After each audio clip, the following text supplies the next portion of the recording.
ম্যাথেমা শুকুর চ্যানেলের পক্ষ থেকে সবাইকে শুভেচ্ছা। আশা করি সবাই ভালো আছেন, সুস্থ আছেন। আমন্ত্রণ জানাচ্ছি ফোরটন প্রোগ্রামিং সম্পর্কিত আলোচনা। এই আলোচনা যাদের জন্য প্রযোজ্য, বিশেষ করে বাংলাদেশের বিভিন্ন ইউনিভার্সিটিতে যারা গণিতে পড়াশোনা করতেছেন তাদেরকে এই আলোচনায় অংশগ্রহণের জন্য সবিনয় অনুরোধ করতেছি। আজকে আমরা একটা নতুন জিনিস নিয়ে আলোচনা করব, সেটা হচ্ছে array constructor and reshape function. তাহলে অ্যারে কনস্ট্রাক্টরটা রিশেপ ফাংশনের আগে আমরা যে টিউটোরিয়ালটা করছি ওটা হচ্ছে অ্যারে র্যাঙ্ক, শেপ, তারপরে সাইজ, আপার বাউন্ড, লোয়ার বাউন্ড, এই সম্পর্কিত আমাদের একটা টিউটোরিয়াল আছে, ওটা আপনাদেরকে দেখার জন্য অনুরোধ করা হলো। ওটা দেখলে আপনাদের এই টিউটোরিয়ালটা একটু সহজ হবে এবং টিউটোরিয়ালগুলো ধারাবাহিকভাবে দেখবেন এই আশা রইল। তো আমরা অ্যারে কনস্ট্রাক্টরের একটা সংক্ষিপ্ত থিওরিটিক্যাল আলোচনা দেখি, তারপর আমরা কোড ব্লকে তার ইমপ্লিমেন্টেশন দেখব। এখানে অ্যারে কনস্ট্যান্টের একটা ডেফিনিশন দেওয়া আছে। Array constant is an array consisting entirely of constants. অর্থাৎ অ্যারে কনস্ট্যান্ট আমরা কাকে বলবো? যে অ্যারেটাতে সবগুলা এলিমেন্টেই কনস্ট্যান্টস, সেটাকে আমরা অ্যারে কনস্ট্যান্ট বলবো। It is defined by placing the constant values between special delimiters called array constructor. তাহলে অ্যারে কনস্ট্রাক্টর শব্দটা দিয়ে আসলে আমরা কি বুঝি? সেটা বুঝি হচ্ছে এই লেখাটা আমরা অ্যারে কনস্ট্রাক্টর বলবো। এটা হচ্ছে ওল্ড ফর্ম আর এটা হচ্ছে নিউ ফর্ম। ওল্ড ফর্মটা হচ্ছে ফ্রন্ট স্ল্যাশ এবং প্রথম বন্ধনী, প্রথমে ফ্রন্ট স্ল্যাশ দিতে হবে, তারপর প্রথম বন্ধনী লিখতে হবে, তার ভিতরে একটা লিস্ট লিখতে হবে। লিস্ট মানে হচ্ছে কমা দিয়ে আমরা বিভিন্ন উপাদান লিখব। এখানে হচ্ছে স্কোয়ার ব্র্যাকেট ইউজ করতে হবে অথবা থার্ড ব্র্যাকেট ইউজ করা বলে এটাকে। এটা নিউ ফর্ম, দুইটাই একইভাবে কাজ করে, সমস্যা নাই। ওল্ড ফর্ম এবং নিউ ফর্ম দুইটাই ইউজ করা যাবে, তো আমরা চেষ্টা করব নিউ ফর্মটা ইউজ করার জন্য। তো এইগুলাকে বলা হয় ডিলিমিটার্স, স্পেশাল ডিলিমিটার্স। এটা হচ্ছে ওপেনিং ডিলিমিটার্স, এটা হচ্ছে ক্লোজিং ডিলিমিটার্স। এটা হচ্ছে ওপেনিং ডিলিমিটার্স, এটা হচ্ছে ক্লোজিং ডিলিমিটার্স। তাহলে এটা হচ্ছে ডিলিমিটার্স এবং অ্যারে কনস্ট্রাক্টরের একটা থিওরিটিক্যাল আলোচনা। এখন আমরা এটা কোড ব্লক এটার ইমপ্লিমেন্টেশন দেখব। যেমন এখানে একটা প্রোগ্রাম লেখা আছে, এটা হচ্ছে 1 2 3, এগুলো এই নাম্বারগুলো দিয়ে আমি যে লাইনগুলো লিখছি, 1 নম্বর লাইনটা তো আমাদের একটা বেসিক, 2 নাম্বারটাও বেসিক লাইন, 3 নাম্বারটা হচ্ছে আমাদের এটা দরকার নাই, যেটা দরকার নাই আমাদের আই পর্যন্ত দিলে আমাদের হবে। অর্থাৎ এটা হচ্ছে লুপ ইন্ডেক্স, এখানে আমরা একটা ডু লুপ ইউজ করছি। এখানে কন্ট্রোল ভেরিয়েবল আই, সুতরাং আই কোন টাইপের ভেরিয়েবল এটা দিয়ে ডিক্লেয়ার করা হয়েছে। 3 নাম্বার। 4 নাম্বার হচ্ছে আমাদের টাইপ ডিক্লারেশন স্টেটমেন্ট। এরেতে আমরা টাইপ ডিক্লারেশন স্টেটমেন্ট ইউজ করি, সেটা আমরা একটা টিউটোরিয়াল করছি ডাইমেনশন এট্রিবিউট নামে, ওইটা দেখলে আপনারা এটা বুঝতে পারবেন। এই লাইনটা 6 নাম্বার লাইনটা হচ্ছে আমাদের অ্যারে কনস্ট্রাক্টর। অ্যারে কনস্ট্রাক্টর লাইনটা আমি পরিচয় করাই দেই। এখানে নিউ ফর্মে লেখা আছে। প্রথমে আমরা এই যে অ্যারের নামটা হচ্ছে এ, সুতরাং এখানে একটা আমি কনস্ট্রাক্টর, অ্যারে কনস্ট্রাক্টর ইউজ করে এখানে আমি 6টা, 1টা 2টা 3টা 4টা 5টা 6টা ভ্যালু দিয়ে ইউজ করছি, কারণ আমাদের ডাইমেনশন 6। এখন আমি একটা ডু লুপ ইউজ করে এটা দেখবো এটার আউটপুটটা কি হয়। প্রথমে এটাকে আমি বিল্ড করব। বিল্ড করে দেখেন কোনো এরর নাই, বিল্ড করলে এরর নেই। এখন আমি যদি রান করি, রান করলে দেখেন কি দেখাচ্ছে। অর্থাৎ এইখানে আমি যে ভ্যালুগুলো দিছি -7, -2.5, তারপরে 3, 4.2, 5, 12, এগুলো কিন্তু সিরিয়াল দেখাইছে। এখানে কয়টা আছে? 6টা আছে। যেহেতু আমি এখানে 6 লিখছি ডাইমেনশন, এই জন্য এখানে 6 লিখছি, এই জন্য 6টা ভ্যালু এখানে দিতে হবে। এখানে যদি আমি 7 লিখি বা 8 লিখি, 8 লিখলে কিন্তু এখানেও কিন্তু আমাদের মান বাড়বে। এখানে আমাদের ভ্যালু দিতে হবে 8টা। তো আরেকটা ভ্যালু আমি দিলাম -5 দিলাম, একটা 5.0 দিলাম, আরেকটা ভ্যালু দিতাম আমি 6.4। তাইলে এখন আমাদের এখানে 8 হয়েছে, তাহলে এখানেও কিন্তু 8 হবে, এখানে 8 হবে। তাহলে আমি এটাকে যদি আবার বিল্ড করি, বিল্ড করলে কোনো সমস্যা নাই, কোনো এরর দেখাচ্ছে না। এখন আমি এটা রান করব, এখন কিন্তু এখানে 8টা ভ্যালু দেখাচ্ছে। তার মানে আমরা অ্যারে কনস্ট্রাক্টরের এই 6 নাম্বার লাইনটাকে আমরা বলি অ্যারে কনস্ট্রাক্টর লাইন। অর্থাৎ এখানে আমি স্কোয়ার ব্র্যাকেট ইউজ করছি। এখন এখানে যদি আমি এটা চেঞ্জ করি, অর্থাৎ ওল্ড ফর্মেও লিখি, যেমন আমি এটা যদি ওল্ড ফর্মে লিখে দেখেন, তাহলে ওল্ড ফর্মে লিখলে আমি কি লিখব? ফ্রন্ট স্ল্যাশ দিয়ে এটা লিখব, আর এইখানে আমি লিখব ফ্রন্ট স্ল্যাশ দিয়ে ক্লোজিং, এটা ডিলিমিটার্স, অর্থাৎ এখানে আমি ডিলিমিটার্স ইউজ করছি, ওপেনিং ডিলিমিটার্স আর ক্লোজিং ডিলিমিটার্স, এটা আমাদের ওল্ড ফর্ম। তো এটা আমরা কাজ করলাম, এটা আমি কোনো ভুল নাই। এখন আবার দেখি সেম আনসার আসতেছে, তার মানে আমি নিউ ফর্ম ইউজ করতে পারি, ওল্ড ফর্ম ইউজ করব। তো আমরা সবসময় নিউ ফর্মটা ইউজ করব, এটা আমাদের প্র্যাকটিস থাকে, এটা গুড প্রোগ্রামিং প্র্যাকটিস বলে। আমরা নিউ ফর্মটাই ইউজ করব, নিউ ফর্মটা ইউজ করব, এতে আমাদের কোনো সমস্যা হবে না, নিউ ফর্মটা ইউজ করব। তো এখন আমি এখানে যে জায়গাটা, তাহলে এটা এই টাইপ, এখানে অ্যারে কনস্ট্রাক্টর ইউজ করলাম আমি আসলে র্যাঙ্ক 1 এর জন্য। এখানে আমাদের ডাইমেনশন 8 যেখানে লেখা আছে, এই অ্যারেটা, অর্থাৎ এই অ্যারেটা আমাদের র্যাঙ্ক 1 অ্যারে, এটা হচ্ছে র্যাঙ্ক 1 অ্যারে। এটাকে যদি আমি একটু ক্লিয়ার করে নিই, র্যাঙ্ক 1 অ্যারে, এটা হচ্ছে র্যাঙ্ক 1 অ্যারে,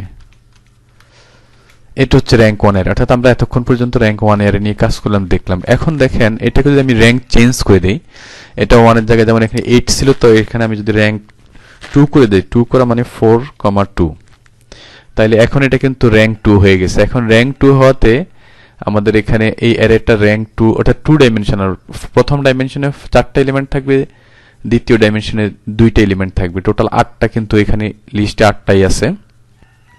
এখন র্যাঙ্ক 1 অ্যারে থেকে আমি এখন র্যাঙ্ক 2 অ্যারে নিয়ে আমি কিন্তু প্রোগ্রামটা রান করার চেষ্টা করতেছি। এখন দেখেন এখানে কিন্তু একটা এরর দেখাচ্ছে, এখানে দেখাচ্ছে incompatible rank 2 and 1 in assumption, rank mismatch in array references, 2টা এরর দেখাচ্ছে। অর্থাৎ এখানে আমি ডাইমেনশন র্যাঙ্ক 1 এর থেকে র্যাঙ্ক 2 তে নেওয়ার কারণে কিন্তু এই 7 নাম্বার লাইনটা কাজ করতেছে না, বা 7 নাম্বার লাইনে ত্রুটি আছে এটা বলতেছে, অর্থাৎ অ্যারে কনস্ট্রাক্টরটা এখানে কাজ করতেছে না। এখন এটাকে যদি আমি আসলে এই অ্যারেটা বা এই ত্রুটিটা দূর করতে চাই, তাহলে আমাকে রিশেপ ফাংশন ইউজ করতে হবে। এটা আমি এখন একটু বলে নেই, রিশেপ ফাংশন ইউজ করতে হবে। এখন এটা আমরা কিভাবে ইউজ করব, এটা অন্য একটা প্রোগ্রামে আমি দেখব। তাহলে রিশেপ ফাংশন সম্পর্কে আমি একটু থিওরিটিক্যাল আলোচনা করি। রিশেপ ফাংশনটা কি? রিশেপ ফাংশনটা হচ্ছে, এটা হচ্ছে আমাদের রিশেপ ফাংশন। এখানে আমি রিশেপ ফাংশন সম্পর্কে একটু থিওরিটিক্যাল দেখি। The form of the reshape function is output equal to reshape লিখতে হবে, শব্দটা ওয়ার্ডটা লিখতে হবে রিশেপ, প্রথম বন্ধনীর ভিতরে একটা কমা দিয়ে লিখতে হবে সোর্স 1 কমা শেপ 1। তাই সোর্স 1 কে থাকবে, এটার একটা পরিচয় আছে, where source 1 contains the data to reshape. অর্থাৎ এখানে আমাদের অ্যারে কনস্ট্রাক্টরটা থাকবে, যেটা আমরা লিস্ট আকারে দেখছি, এটা থাকবে। এটার অ্যারেটার শেপটা আমরা চেঞ্জ করব, and shape 1 is a rank 1 array describing a shape. আর শেপ 1 এর জায়গায় আমাদের অবশ্যই ডাইমেনশন লেখা থাকতে হবে। এখানে হচ্ছে ডাইমেনশন লেখা থাকবে, আর এখানে আমাদের লিস্ট থাকবে সোর্স 1 এ। তো এখানে আমরা বলছে the number of elements in shape 1 is the number of dimension in the output array. এর অর্থ হচ্ছে শেপ 1 এ যে এলিমেন্টগুলো থাকবে এগুলো আসলে নাম্বার অফ ডাইমেনশনস, এই যে the number of elements in shape 1, অর্থাৎ শেপ 1 এ যে এলিমেন্টসগুলো থাকবে ইজ, শব্দটা হচ্ছে is the number of dimensions in the output array. অর্থাৎ এগুলো এখানে যারা থাকবে এগুলো দিয়ে আসলে বোঝায় ডাইমেনশন বোঝাবে, আউটপুট অ্যারের ডাইমেনশন বোঝাবে। And the value of each element in shape 1, অর্থাৎ শেপ 1 এর প্রত্যেকটা ভ্যালু, শেপ 1 এর প্রত্যেকটা এলিমেন্টের যে ভ্যালু, এগুলো এক্সটেন্ড অফ ইচ ডাইমেনশন, অর্থাৎ প্রত্যেকটা ডাইমেনশনের এক্সটেন্ড বোঝাবে। এখন এক্সটেন্ড কি, এটা যারা বুঝে না তাদেরকে আমাদের আগের টিউটোরিয়ালটা দেখতে হবে, ওখানে এক্সটেন্ড সম্পর্কে বলা আছে। এখানে আরেকটা কথা বলা আছে, the number of elements in source 1 must be the same as the number of elements in the shape 1। অর্থাৎ সোর্স 1 এর যে এলিমেন্টগুলো থাকবে এটা অবশ্যই আমাদের শেপ 1 এর এলিমেন্টের সাথে মিলতে হবে, না হলে কিন্তু রিশেপ ফাংশন উইল ফেল। তাহলে রিশেপ ফাংশন ফেল করবে। এখন আমরা এই থিওরিটিক্যাল আলোচনাতে আমরা একবার জাস্ট একটা লাইনে বলতে চাই যে রিশেপ ফাংশনের সোর্স 1 থাকবে, এটা একটা অ্যারে কনস্ট্রাক্টর, এখানেও শেপ 1 থাকবে, এটা হচ্ছে ডাইমেনশন। তাইলে আমরা এখন আরেকটা প্রোগ্রাম যদি এখানে থিওরিটিক্যাল আলোচনার পরে যদি আলোচনা করতে যাই, এখন আমরা মোটামুটি একটা আলোচনা দেখতেছি যে এই প্রোগ্রামটা সম্পর্কে আমরা যদি একটু বলি। যেমন আমাদের এখানে 3 নাম্বার লাইনটাকে আমরা ব্যাক করে দিই। এখানে 3 নাম্বার লাইনে একটা ইন্টিজার টাইপের ডেটা আছে, এখানে একটা ইমপ্লাইড ডু লুপ আছে, এই জন্য আইজ এর একটা কন্ট্রোল ভেরিয়েবলের টাইপ ডিক্লেয়ার করা হয়েছে। 4 নাম্বার লাইনটাও যদি আমি একটু ফর্ম করে দিই, তাহলে আমাদের এখানে এসেছে কি র্যাঙ্ক 2 অ্যারে নিয়ে আমি কাজ করতেছি। এটা আমি যদি কমেন্টসে লিখে দেই, আমি র্যাঙ্ক 2 অ্যারে নিয়ে কাজ করতেছি। Rank 2 array, rank two array নিয়ে আমি কাজ করতেছি। এখন এখানে যে কথাটা বলা আছে 5 নম্বর স্টেটমেন্ট হচ্ছে টাইপ ডিক্লারেশন স্টেটমেন্ট। এটা একটা অ্যারে এই ডিক্লেয়ার করা হয়েছে। এখানে এটা ডাইমেনশন হচ্ছে 4 3, এটা হচ্ছে আমাদের কথা। এখন আমি এখানে রিশেপ ফাংশনটাতে কি কি লিখছি থিওরিটিক্যাল আলোচনার সাথে যদি মিলে 7 নম্বর স্টেটটা কিন্তু আমাদের রিশেপ ফাংশনের কাজ। এটা হচ্ছে সোর্স 1। আমাদের থিওরিটিক্যাল আলোচনায় এই অ্যারে কনস্ট্রাক্টর হচ্ছে সোর্স 1 আর এটা হচ্ছে শেপ 1, অর্থাৎ এখানে কিন্তু লেখা আছে ডাইমেনশন। এর অর্থ হচ্ছে এই যে ডাইমেনশন যেখানে যেটা যতটুকু থাকবে এখানে যা থাকবে এই শেপ 1 এর জায়গায় এটাই লিখতে হবে। তারপরে প্রথম বন্ধনীর ভিতরে এই শেপ ফাংশন লিখতে হবে। এটা এখন আমি যদি আমি বিল্ড করি তাহলে আমার কি হবে দেখেন। এখানে বিল্ড করলে আমি কোনো এরর দেখতেছি না, এখানে কিন্তু কোনো এরর নাই। এটাকে যদি আমি রান করি, রান করলে দেখেন কি আসছে। তার মানে আমাদের এখানে যেই কথাটা আসছে সেটা আমি একটু বলি।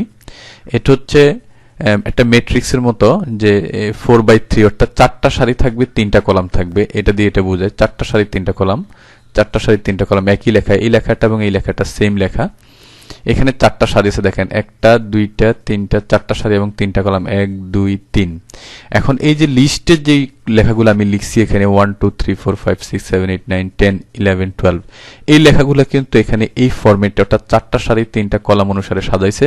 সেটা হচ্ছে প্রথম হচ্ছে কলাম অনুসারে লিখি, কিন্তু এই রিশেপ ফাংশনের কাজ কিন্তু কলাম অনুসারে লেখা। প্রথম 1 2 3 4 দেখেন, এটা হচ্ছে 1 2 3 4, তাহলে প্রথম কলামটা সে ফিল আপ করলো, 5 6 7 8 দ্বিতীয় কলামটা ফিল আপ করলো, 9 10 11 12 এটা হচ্ছে তৃতীয় কলামটা ফিল আপ করলো। তাহলে এটা কিন্তু অবশ্যই মনে রাখতে হবে কলাম অনুসারে কিন্তু কাজগুলা এই সাজানো হবে এখানে, এটাই আমাদের মূল কথা। তাহলে এখানে আমি কিন্তু 4/3 ফর্মে একটা ম্যাট্রিক্স লিখলাম। এখন এই রিশেপ ফাংশনে আমি যদি এটাকে 2 6 ফর্মে লিখি, অর্থাৎ 2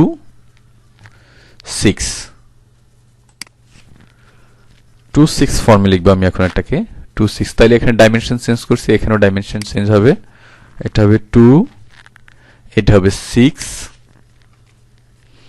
আর এখানে একটা কারেকশন আসবে। এখানে i এর মানটা হবে 2 আর এটা হবে 6। এখানে হবে এটা i এর মানটা হবে 2, এখানে i এর মানটা হবে 2 6 হবে, i এর মানটা এখানে 6 হবে। তাহলে আমরা এটা মোটামুটি বুঝলাম আমাদের কারেকশন। এখন আমরা এটা বিল্ড করব। বিল্ড করলে এখন যদি আমরা রান করি দেখেন কি আসতেছে, এই যে 2টা সারি এবং 6টা কলাম আসছে এই রিশেপ ফাংশনে। এখানে ডাইমেনশন চেঞ্জ করছি, এই ডাইমেনশন এখানে লিখছি। এখানে দেখেন সারি কিন্তু 2টা, 1টা 2টা, আর এখানে কলাম 6টা, 1টা 2টা 3টা 4টা 5টা 6টা কলাম। এবং এগুলো এই লিস্টটাকে সে কিভাবে লিখছে সেটা কলাম মেজর হিসেবে লিখছে। যেমন প্রথম কলামটা হচ্ছে 1 2, তাহলে এই 1 আর 2 নিয়ে প্রথম কলাম, 3 4 নিয়ে দ্বিতীয় কলাম, 5 6 নিয়ে তৃতীয় কলাম, 7 8 চতুর্থ কলাম, 9 10 হচ্ছে পঞ্চম কলাম, 11 12 হচ্ছে ষষ্ঠ কলাম। তাহলে অবশ্যই আমরা খেয়াল করলাম যে কলাম অনুসারে কিন্তু এই লিস্টটা সাজানো হয়েছে। এখন আমরা যদি এটাকে চেঞ্জ করি, যেমন এখানে 6 লিখি, অর্থাৎ 6টা সারি আর 2টা কলাম এই ফর্মে যদি লিখি, তাহলে এখানে ডাইমেনশন চেঞ্জ করছি, এখানেও কিন্তু আমি চেঞ্জ করতে হবে ডাইমেনশন 6, তারপরে কলাম 2 2। তাহলে এখানে আমার যেটা হবে সেটা হচ্ছে এখানে হবে 6, i এর মান হচ্ছে 6 আর j এর মান হবে 2, j এর মান হবে 2। তাহলে এখানে কিন্তু আমার 2 হবে, এখানে হবে 2। তাহলে এই জিনিসটা যদি আমি একটু খেয়াল করি, এটাকে যদি বিল্ড করি, বিল্ড করলে দেখেন কোনো এরর নাই। এটা রান করব, রান করলে দেখেন এটা কিন্তু 2টা কলাম এই লিস্টটাকে এখান থেকে এই পর্যন্ত যে লিস্ট অ্যারে কনস্ট্রাক্টর এটাকে সে 2টা কলামে সাজিয়েছে। তাহলে 1 থেকে 6 পর্যন্ত হচ্ছে একটা কলাম, 1 2 3 4 5 6, আর 7 8 থেকে 12 পর্যন্ত আরেকটা কলাম। তার মানে প্রথমে কলাম অনুসারে কিন্তু এই জিনিসটা ফিল আপ করতেছে, তারপরে সে সামনে আগাচ্ছে। এরকম ভাবে আমরা দেখলাম। তার মানে এখন আমি যেটা বুঝাইতে চাই, তাহলে রিশেপ ফাংশনের আসলে থিওরিটিক্যাল আলোচনার সাথে যদি মিলাই, তাহলে এখানে একটা লিস্ট থাকবে আর এখানে একটা ডাইমেনশন লেখা থাকবে, এটা হচ্ছে মূল কথা। আর এটা রিশেপ ফাংশন ফেল করবে কখন, যখন এটা শেপ মিলবে না। যেমন আমি একটা টেস্ট করে দেখাই আপনাদেরকে কখন ফেল করবে। যেমন এখানে 6 2 মানে অ্যারে ডিক্লারেশন করলাম 6 2, কিন্তু আমি এখানে দিলাম 4 2, মিস করলাম, এখানে আমি 4 2 মিস করলাম। এখন দেখেন এটা কিন্তু মিলবে না, এটা ভুল দেখাবে, এই যে ভুল দেখাচ্ছে, different shape of array assignment নোটে। তার মানে এই ডাইমেনশনের সাথে যদি মিল না থাকে তাহলে কিন্তু এরর দেখাবে। আবার এখানে যদি আমি এটা ঠিক রাখি, যেমন এখানে আমি 6-2 লিখব, 6-2, যেমন এখানে আমি 6-2 লিখলাম, তাহলে কোনো ভুল নাই, কোনো ভুল নাই। কিন্তু এখানে যদি আমি অ্যারে কনস্ট্রাক্টরে ভুল করি, যেমন আমি দুইটা মুছে দিলাম, দুইটা মুছে দেওয়াতে দেখেন এটা কি প্রবলেম হইতেছে, এই যে তার মানে এখানে ভুল দেখাচ্ছে। অর্থাৎ এখানে আমাদের without padding there are not enough element in the intrinsic reshape source, অর্থাৎ এখানে সোর্সে কিন্তু আমার এই 12টা এলিমেন্ট নাই। সুতরাং 12টা এলিমেন্ট না থাকার কারণে কিন্তু এরর দেখাচ্ছে। তাই এই জিনিসটা খেয়াল রাখতে হবে, রিশেপ ফাংশন আমার কখন ফেল করবে, যখন number of elements in source 1 must be the same as the number of elements in shape 1, অর্থাৎ শেপ 1 এর ডাইমেনশনের সাথে অবশ্যই সোর্স 1 এর নাম্বারটা মিল থাকবে, না হলে কিন্তু রিশেপ ফাংশন উইল ফেল। এটা কিন্তু আমরা টেস্ট করে দেখলাম। এখন আমরা এই থিওরিটিক্যাল মোটামুটি আমরা এই কোড ব্লকে যতটুকু দেখলাম, এখন আমরা থিওরিটিক্যাল যে আলোচনাটা শেষ করব সেটা হচ্ছে এখানে একটা স্টেটমেন্টের বর্ণনা আছে, the assignment statement to initialise array becomes reshape. এখানে রিশেপ ফাংশনের এটা হচ্ছে সোর্স আর এটা হচ্ছে শেপ। এখন এটার একটা বর্ণনা দেওয়া হয়েছে, the reshape function converts the array 1/12 array, এটা হচ্ছে 1/12 অ্যারে কনস্ট্রাক্ট ইনটু 4/3 অ্যারে। এটা 4/3, অর্থাৎ এটার শেপটাকে চেঞ্জ করছে। এটা হচ্ছে 1/12 ছিল, এটা ছিল প্রথম সারিতে 12টা কলাম অনুসারে লেখা ছিল 1/12, এটার শেপ ছিল 1/12, এটাকে চেঞ্জ করবে 4/3 ফর্মে। এটা হচ্ছে মূল কথা, এটা হচ্ছে রিশেপের কথা। Note that when reshape changes the shape on array, it maps the elements from the old shape to the new shape in column measure order. এটা কিন্তু অত্যন্ত গুরুত্বপূর্ণ, এটা কিন্তু খেয়াল রাখতে হবে। এখানে এই লিস্টে যে এলিমেন্টগুলো আছে এগুলো প্রথমে কলাম মেজর করবে, অর্থাৎ কলাম ফিল আপ করে করে কিন্তু এই লিস্টটাকে সাজানো হবে। প্রথম কলাম দ্বিতীয় কলাম হবে, এই জন্য বলছে Das the first element in the array construct becomes 1-1, তারপরের এলিমেন্ট হবে 2-1। এইভাবে কিন্তু জিনিসটা এগিয়ে যাবে, অর্থাৎ কলাম মেজর অর্ডারের ব্যাপারটা আপনার খেয়াল রাখতে হবে। আর শেপটা কিভাবে চেঞ্জ হয় এটা আমরা দেখলাম। তো এতক্ষণ পর্যন্ত সময় দিয়ে যারা আমাদের সাথে ছিলেন তাদেরকে আমি অসংখ্য ধন্যবাদ জানাচ্ছি। সামনের দিনগুলোতে আপনাদের সমর্থন এবং সহযোগিতা পাবো এই আশা এবং প্রত্যাশা নিয়েই সবাইকে অসংখ্য ধন্যবাদ দিয়েই ম্যাথেমা শুকুর চ্যানেলটা সাবস্ক্রাইব করার জন্য এবং শেয়ার এবং কমেন্টসের মাধ্যমে এই চ্যানেলের কার্যক্রমে অংশগ্রহণ করার জন্য আপনাদের প্রতি বিনীত অনুরোধ রইল। সবাই সুস্থ থাকবেন, ভালো থাকবেন। সবাইকে আবারও অসংখ্য ধন্যবাদ জানিয়ে এখানে এই টিউটোরিয়াল শেষ করছি।